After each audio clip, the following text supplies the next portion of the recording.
Uh, I was trying to come up with a good joke to lead with. And we're talking today about Native Americans and gender and sexuality. And I was like, what joke do I have that matches this topic that's inoffensive? And There's a lot. I know. And I just couldn't. I just had nothing. So instead, I'm going to tell an offensive joke on another topic. So just, I hope we can all appreciate this and not be hurt by it. All right. So two elderly men, old friends, were sitting together on a park bench when the ice cream vendor walked by with his cart, and they watched it, and one of them said, "Boy, I sure would love an ice cream cone right now." His friend said, "I'll get you one. I'll get you an ice cream cone. Any one you want. What do you want?" He said, No. You'll never remember my order." The guy said, No, try me. My memory's perfect. I'll get this. Tell me what you want. I'll bring back exactly that. He said, "All right. I would like a vanilla cone with chocolate sprinkles. Vanilla ice cream, chocolate sprinkles." His friend said, Yeah, I got it. Vanilla ice cream, chocolate sprinkles. And he got up. Well, by this point, the ice cream vendor was already a ways down the path. So he got up, started out after him. He disappeared over a hill. A couple hours went by. And finally, the guy came back to the bench and said, "You see, my memory is perfect. I got exactly what you wanted. One hot dog with ketchup." And his friend said, "I told you that your memory was no good. I clearly said mustard."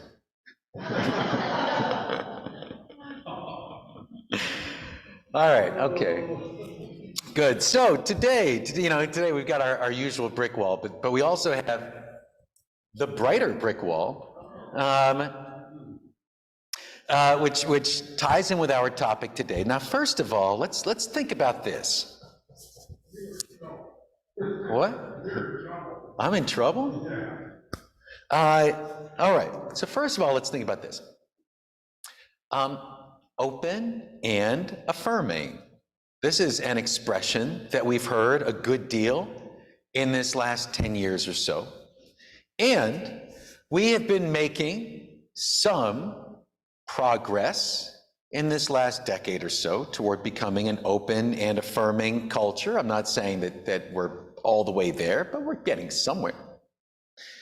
Now, how would we describe the progression of open and affirming in human history if 0 was total rejection and 100 was full acceptance?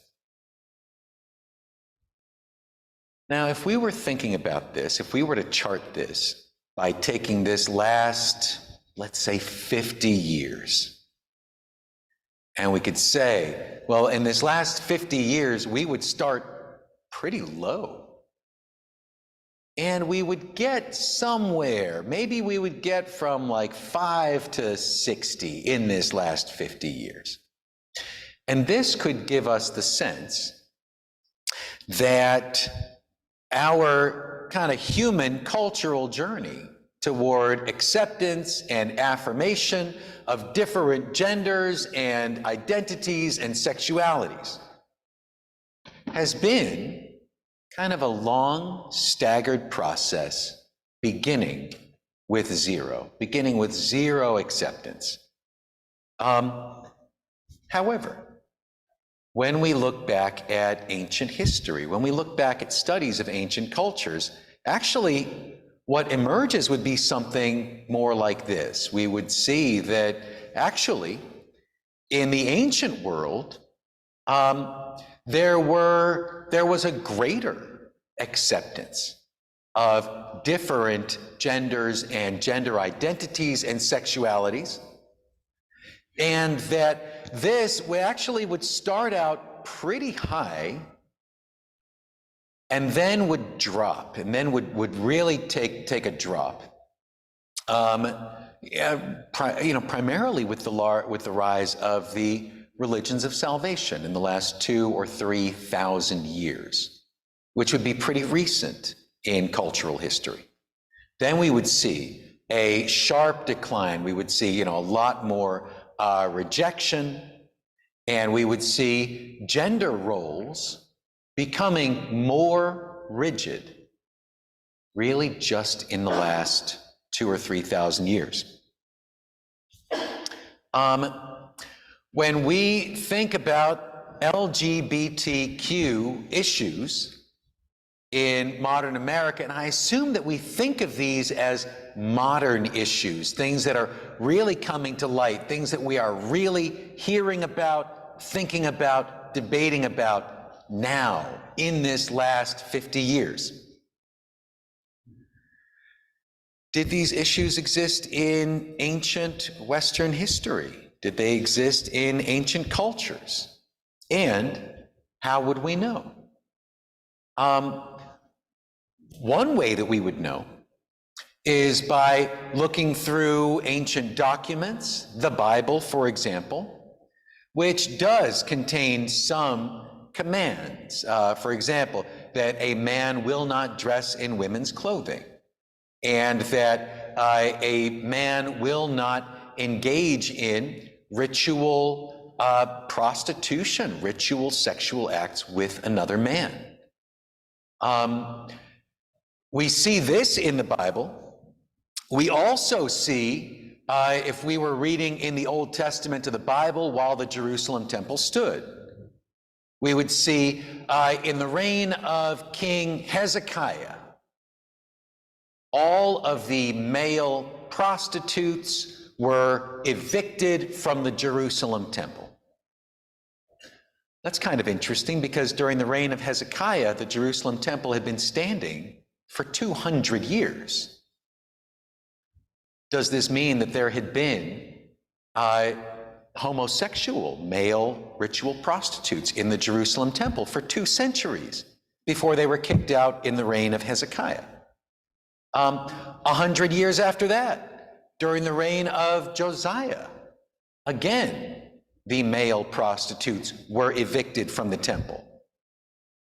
What the Bible doesn't tell us is that if they were evicted twice 100 years apart, it means that they got back in, that became part of accepted religion again. And that then there was another king who said, no, we're not going to do that anymore. Why would the Bible contain commandments against homosexuality or against cross-dressing, unless these things were happening and unless these things were fairly common and were accepted in society? The only reason that you outlaw something is because people consider it normal, is because people are up to it. So, if we're holding the Bible, we could say, for example, one person holding the Bible could say, well, clearly homosexuality and cross-dressing are wrong. It says right here in the Bible not to do it. However, the Bible wouldn't say not to do it unless there were plenty of people who considered it to be okay. That was an issue in ancient Israel.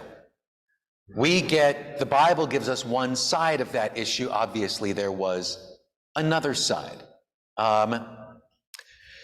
If we are studying, ancient Greece, we know that there were, for example, there were women on the Isle of Lesbos who considered it perfectly normal for women to be in lifelong romantic relationships with other women. It is from the Greek island of Lesbos that we get the word lesbians. It still means somebody who lives like they do on that island. It was considered to be a normal thing.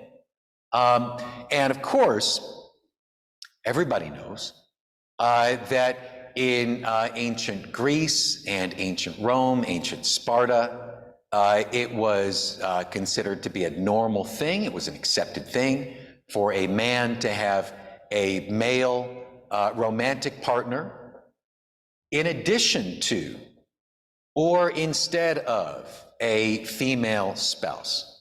As a matter of fact, I mean, if we're looking at ancient Greece and ancient Rome, there were, I mean, there was also like pedophilia. I mean, there were also things that are not that cool. Believe it or not, in the toughest, most fearsome culture of ancient Greece, the Spartans, the great famous warriors of ancient Greece, you were not allowed to join the Spartan army unless you had a male lover in the army. The Spartans believed that a man would fight harder to defend his fellow soldiers if he was romantically involved with one of them. So even in some of the cultures that we think of as the most masculine, the most patriarchal, the most, whatever, macho cultures, they knew that human beings have these natural proclivities, some more than others. They knew that people were on a spectrum of this.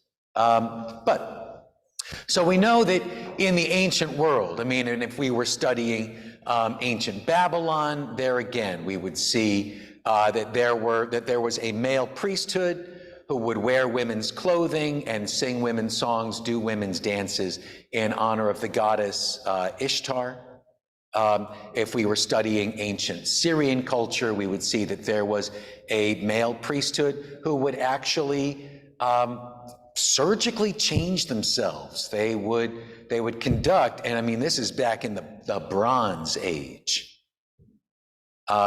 that male priests of the goddess Cybele would perform sex change operations on themselves. And then they would dress as women for the rest of their lives.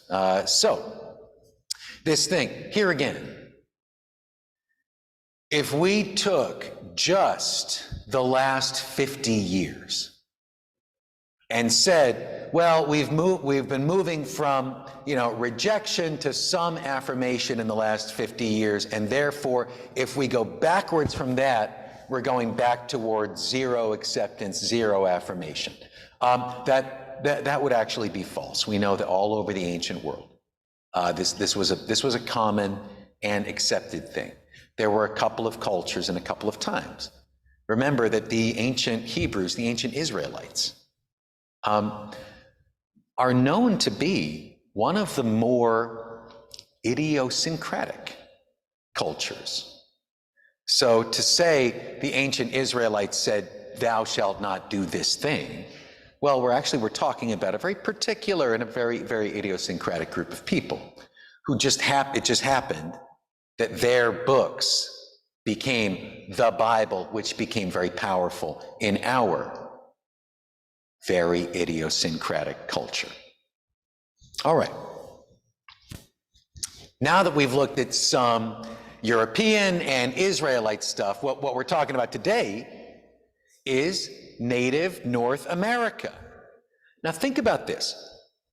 When we think about tribal cultures, when we think about native, indigenous cultures, our first impulse is going to be to say, these were the natives, these were the tribal peoples who rejected, European technological advancements, who rejected European religion. We're talking about conservative people who resist change, people who want things, to stay the same. If we think of indigenous cultures as being conservative cultures, then we might accidentally project some of our notions of, quote, conservative values, especially on issues like gender and sexuality. If I had asked when you came in, when you think of Native Americans, do you think of people who would be open and affirming about different gender identities and sexualities? I assume that many of us would say, no, the Native Americans, they strike me as one of the more conservative, one of the more modest and conservative cultures. We would think probably not. However, when the Europeans got here, there were, maybe thousands of Native American cultures. There are still 570 Native American cultures today. The majority of these, most of these, have had some version of this. Now, the expression that's used when discussing transsexuality or homosexuality in Native American cultures, the expression that's used is two-spirit, a two-spirit person. And here we see a couple of historical photographs. For example, a photograph of someone who is clearly anatomically male and is dressed in female clothing. Here again, when the Europeans came, they found that among Native Americans there were some men that they noticed were clearly dressed and clearly acting like Native American women. This expression, two-spirit, what can this mean? This is an expression for a person who has elements of the male spirit, elements of the female spirit. The term two-spirit comes from the Ojibwa language, so that's the people just north of here. Two-spiritedness embraces the fluid, non-linear, and interrelated nature of all aspects of one's identity, including gender, sexuality, community, culture, and spirituality. Now, in Native American cultures, the term two-spirit has a deeper meaning because gender is not considered to be something that applies only to the physical body and to sexual appetites, but is also something that is deeper, that is considered to be spiritual.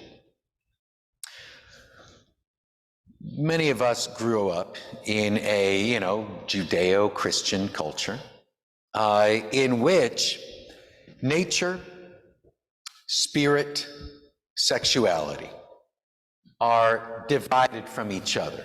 The flesh and the spirit, the spiritual and the physical, these things. In some cultures, in some religions, the challenge is to separate these things, to keep them separated, so that your spiritual life can be purely spiritual, and then your physical life or your sexual life is kind of that other thing, that thing that you feel kind of badly about, that thing that you try to keep it out, keep it separate from your spiritual journey. That's a neurotic, that's an idiosyncratic thing that actually really only applies in a couple of religions. They happen to be a couple of very widespread religions. But in most religions, nature, sexuality, and spirituality were considered to be closely related. A two-spirit person said, "It's how your soul perceives who you are.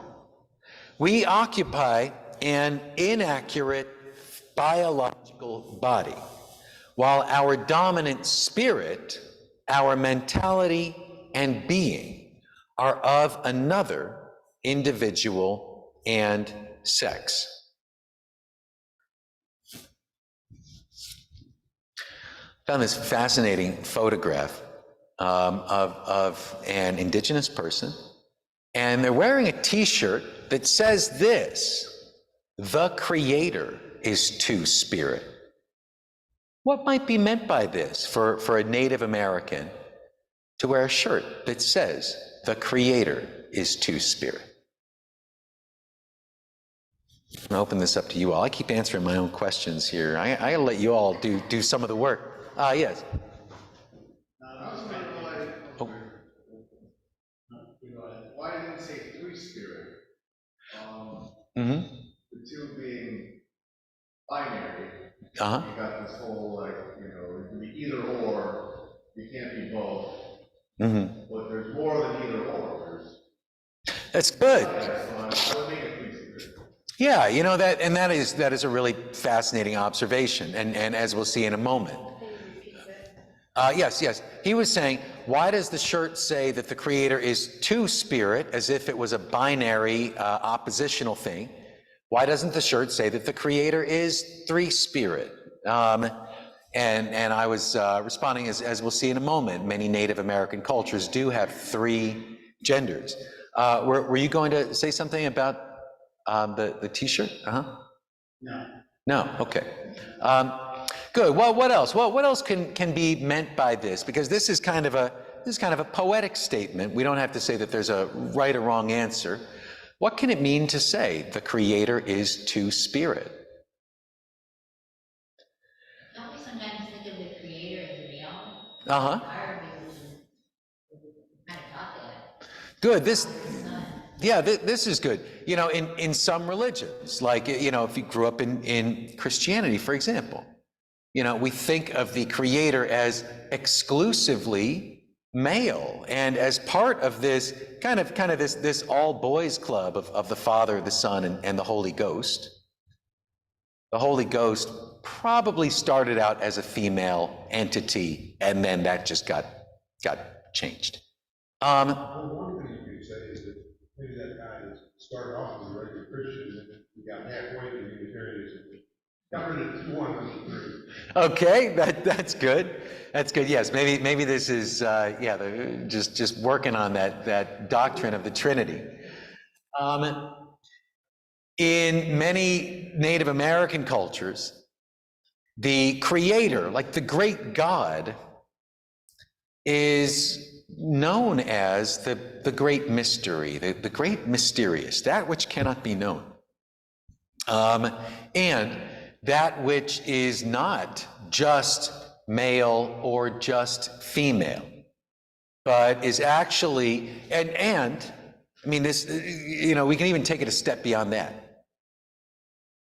If we grew up, for those of us who grew up in Christianity or in this culture, I assume when we hear the word God, we think of male. The image that comes to mind is probably male.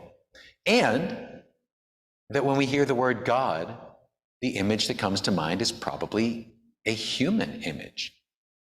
Whereas in Native American cultures, it's generally believed that the Creator no more resembles a human being than they would resemble a rock or a tree or a river or a squirrel or anything else in the world. That is how the Creator is considered to be mysterious.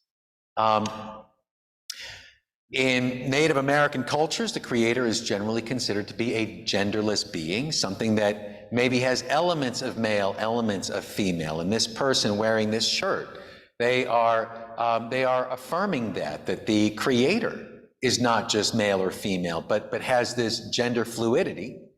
And therefore, in this religion, how could, why wouldn't gender fluidity be acceptable? Many tribes recognize 3 genders: male, female, and 2 spirits. Biological males, females, or hermaphrodites able to fill both male and female roles. Navajo tradition includes at least 4 genders. These distinctive 2-spirit roles usually included some religious responsibilities, such as christening babies, treating women for infertility with religious rituals, and conducting funeral rituals. In some nations, gender variance was understood as a gift. Two spirits were considered to have the power of both women and men, and were often seers, leaders, healers, mediators, or medicine people. Well, this is fascinating. There are some communities where the two-spirit person actually is seen as having special gifts that require them to take on special responsibilities within the community. Let's think about this for a moment. Why might a two-spirit person, like if in the whole village of boys and girls, you're trying to, the medicine person is trying to identify who are we going to train to be the next medicine person? Why might they choose a two-spirit person? What is it about this two-spirit person that might make them a good medicine person? Might have more understanding of people. Okay. They can see two different points of view. Yeah, they might have more understanding of people. They might have more sympathy. They might have more curiosity about, things that afflict men and things that afflict women. Somebody who is on both sides of that line, they might have a greater compassion. They might have a greater memory for it, a greater interest in both parts of medicine. Another thing is, in some cultures, the two-spirit person is respected as a visionary. That is somebody who has visions of the other side. The visionary, what we might call the shaman or the medicine person, was the religious functionary whose responsibility was to bridge that gap between the living world and the spirit world. That person was expected to be able to kind of be on both sides of that divide. And here again, a person who is on both sides of gender might be believed to have a special ability for kind of, being able to see both sides of things, or to be able to be on both sides of that line. And we're told that the two-spirit person could also be consulted as a mediator. That would be like a referee, somebody who would help to settle disagreements, someone who would help to settle disputes and arguments. Here again, the spirit person who is known to have maybe these additional perspectives, or a unique perspective. The idea was, if you really needed to settle an argument between two people, or two groups of people who could not possibly find common ground, there might be this person who would be especially suited to being able to kind of see both sides of a disagreement at once. And so, in some cultures, the transsexual, bisexual, homosexual person is a person who we expect to need to hide, or keep secrets, or pretend. In these cultures, in some of these native North American cultures, that person actually was especially respected, and their opinion was asked about things. They were encouraged to learn about things and to really explore both sides of this, and the belief was that that would help them to be able to understand both sides of other things. These were special people with certain spiritual powers. They were men who dressed and lived as women. They did beadwork and tanned hides. They were generally the best in the tribe at that. Let's think about this for a moment, because I think this is such an interesting observation. That the person is saying that in such and such Native American village, where all of the women were putting beads together into special patterns, and all of the women were doing leather work, they were making clothing. And then this person is saying, but actually, it would be the gay man who was especially respected for his beadwork and for his ability to make clothing. I think that is just a really interesting thing to think about, because when I think about what an old Native American village would be like, I wouldn't necessarily expect to show up and find that, people really wanted to wear an outfit or, a special necklace that was made by, by this guy.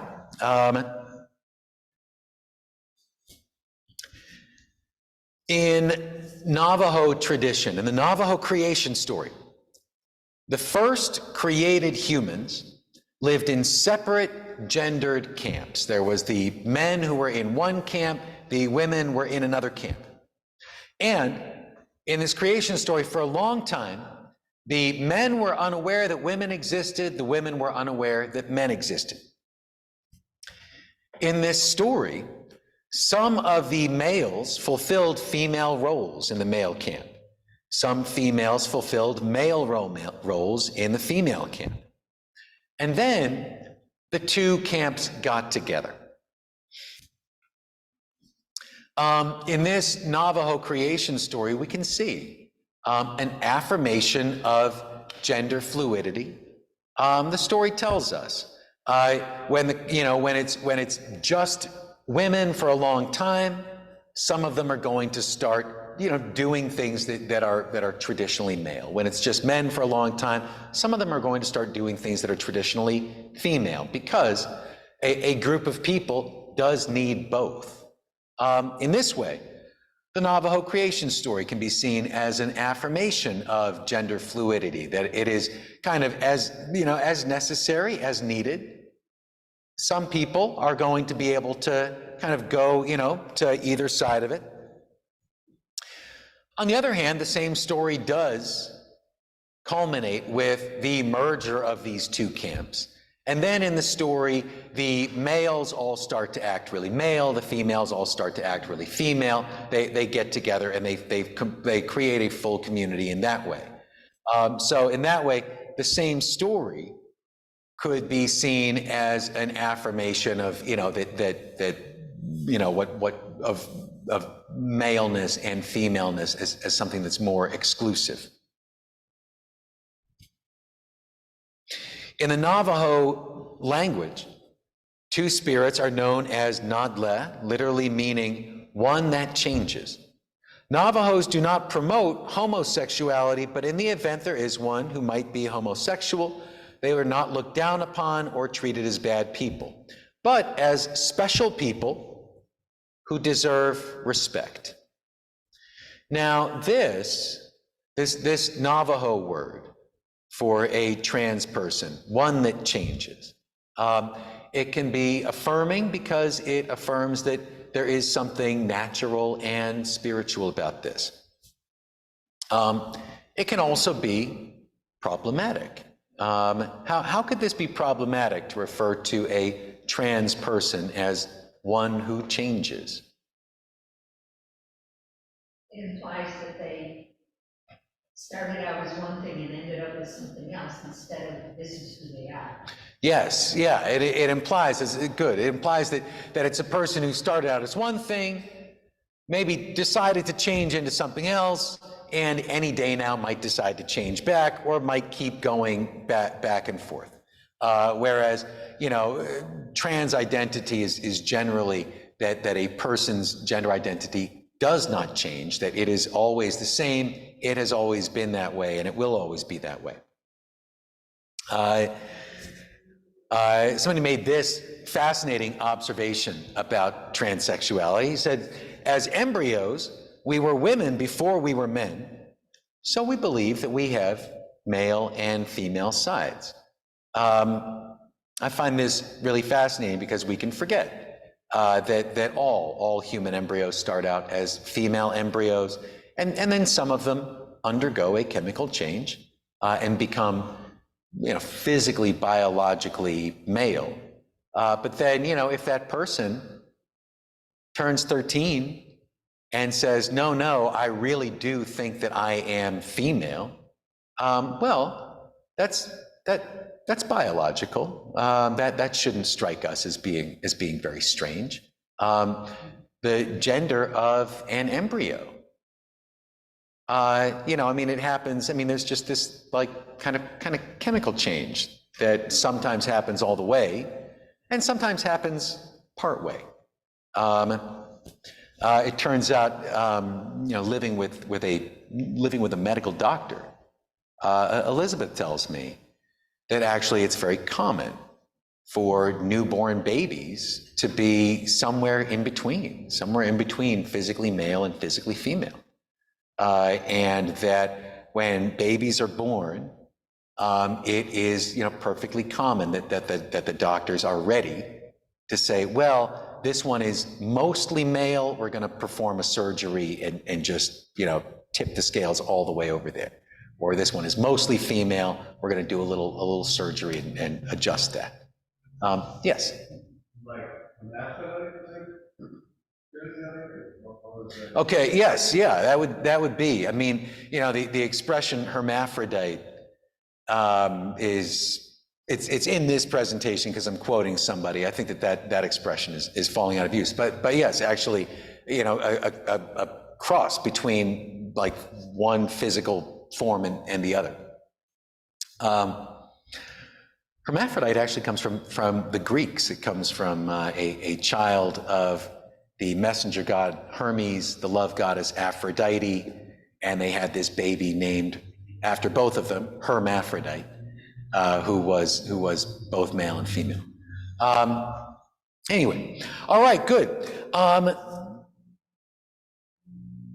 Next time I'm here, we're going to continue, and we're going to see how, since the time of the European invasion, many native North American tribes have become more rigid in their gender roles, and we're going to see how that partly happened under pressure from European invaders. But for today, do we have any other questions? Yes. More of a comment. The Native American clans and villages were relatively small compared to the city or whatever. Last time you talked, it was 200 people already. Yeah, maybe 200 to 800 people. A smaller group of people, but still this gender revelation, if I'm not sure exactly how to call it. So it would seem in the wider population, when you get to the millions and millions and millions, yeah, it's much more widely distributed than society wants to recognize. Yes, and that, right. And that, that's a really good point. That's a really good point, because when we think about it, one thing is, when we think of a community, when we think of a city, a nation, when we think of a village, we probably think first of something, of a group that is primarily led by some kind of patriarch, some kind of, man.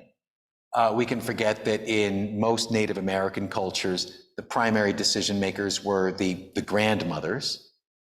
So it's easy to imagine that a village that was primarily, where the primary decision makers were grandmothers would probably be more affirming than a community that was led by like a king or some lone man. And also, yes, a Native American village, a Native American community would be very small. It would be maybe from 200 to 800 people. And in that case, everybody is kind of connected to everybody. Everybody is kind of related. And so, yes, that's another way of looking at it and saying like, well, if somebody, if one of the kids turns 12 or 13 and they start acting different, the grandmothers are probably not going to get together and say like that person needs to start acting like everybody else or they need to get out of here. And also, the people of the village where everybody knows each other and everybody takes part in raising each other's children. In a close-knit community like that, I would say that there would be less chance of really castigating or alienating or trying to punish somebody into acting, some way other than how they felt spiritually called to be. Good, yes? We're going to talk about how gender roles originated.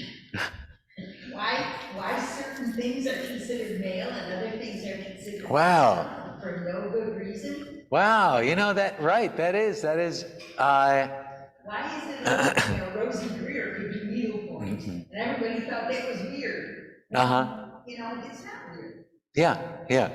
That's a good question. Am I ever going to talk about it? I don't know, because that sounds like something where I could get into some trouble.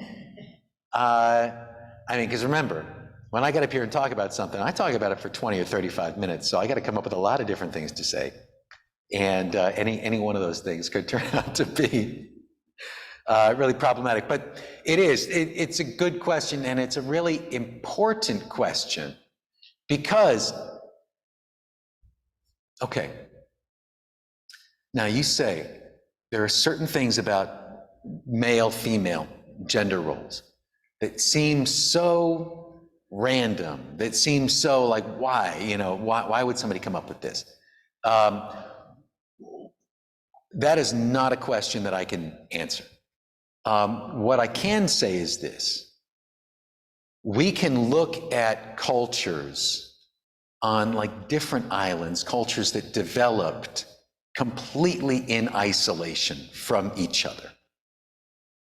And we can see that in these cultures, there do tend to be certain things that are considered more of a male responsibility, certain things that are considered to be more of a female responsibility. So to say that it seems random might get us on the track of thinking who came up with this idea in the first place, and how did they manage to convince everybody else to do it? But actually, if we look at just the way that cultures develop in isolation from each other, they do tend to come up with certain differences. If we looked at, and if we were talking only about hunter-gatherer, primitive, in tribal peoples, we would find gender roles would be less rigid, but that there would still be certain male things, certain female things. Also, if we even went back farther, if we went back out of humanity, if we were looking at primate communities, or if we were looking at lion communities, if we were looking at animal communities, we would see certain gender roles. And so, on the one hand, some of our binary gender stuff is random and stupid. Some of it does seem to be actually kind of wired in there, and that goes back to stuff, evolutionary survival strategy stuff. So I would say, but definitely there are things in both categories, because I would definitely say that there are some parts of our gender binary thing that are yeah, really, who came up with this? Well, traditionally, women were in charge of feeding you. Okay. And who are the chefs? Right. No. Good question. Good question. And also, Well, that's not a chef, but a man. but I would connect that because when we say women in charge of feeding people, we might think of food production and food distribution as a secondary or less important thing. But among the natives of New York State, for example, it was the women who did the farming. It was the women who produced 70-80% of the calories. It was the women who were in charge of feeding people. And because the women produced most of the food, they had the most political representation. They got to choose the chiefs. And because it was the women who produced the food, they got to decide whether or not the tribe went to war. And if the guys got all fired up and said, like, we're gonna go on a raid, we're gonna go and attack somebody, it was the women who had the power to say, like, you can go, but you're going with empty bellies. We're not funding this. We're not sending any food with you, which means you go and fight all you want. But if you're not back by dinner time, you're probably going to go to bed hungry. Yes, women and food production, women and food distribution. I know that in our culture, we think of that as like a secondary, maybe like a powerless role.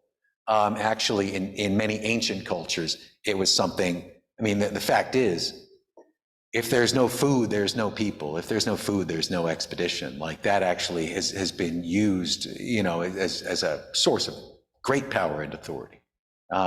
So yeah, this is, I think this is a really interesting, and now you can see why I try to keep my mouth shut about this, because who knows when the next 6 words I say are going to be like, oh my goodness, you just said that? You know?